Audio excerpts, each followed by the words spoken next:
if I said don't shoot in vertical, shoot horizontal. So without any further delay, let's get started.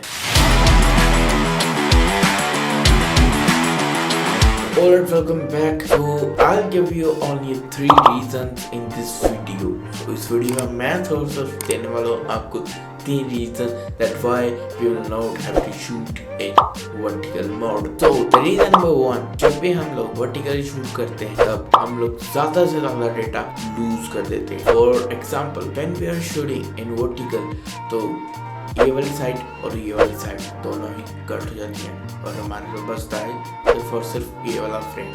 Means a lot of crop, means a lot. But when we are shoot in a horizontal mode, then we have a lot of more space and lot of more data to capture and to reframe our shot to make our shot very creative. So the reason number 2 is that जब भी हम लोग vertical mode में shoot करते हैं तो हमको warping थोड़ी ज़्यादा दिखाई देती है. Corners पे right left upper down sides पे जो corners हैं इन पे warping काफ़ी ज़्यादा दिखाई देती है. For example कि अगर हम लोग कैमरे को थोड़ा ज़्यादा ऊपर लेके जाते हैं तो हमारी जो चिन है वो लंबी हो जाती है और अगर हम एंगल को थोड़ा लो लेके जाते हैं तो हमारा जो फोरहेड है वो काफ़ी ज़्यादा चौड़ा लगने लग जाता है, लंबा लगने लग जाता है. Last but not the least in the list, आप लोग को पता ही है कि यार ये जो वर्टिकली एरा आ चुका है इंस्टाग्राम रील्स और यूट्यूब शॉर्ट्स का, ये ज़्यादा टाइम तक टिकने नहीं वाला. जैसे कि आजकल के ट्रेंड्स फिर से कहीं ना कहीं हॉरिजॉन्टल पे सभी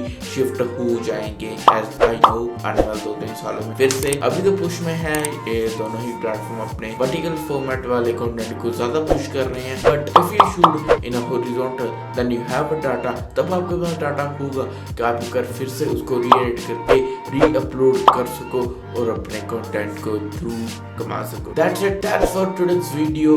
So I hope you all will get know that what I want to say, that why will not have to shoot in a vertical. तो ये तो रीजंस कि हमें क्यों वर्टिकल में शूट नहीं करना चाहिए. But if you wants to know कि हम वर्टिकल में कैसे शूट कर सकते हैं और अगर आप इस वीडियो के सॉल्यूशन जानना चाहते हैं तो इस वीडियो पर क्लिक करो और देख लो.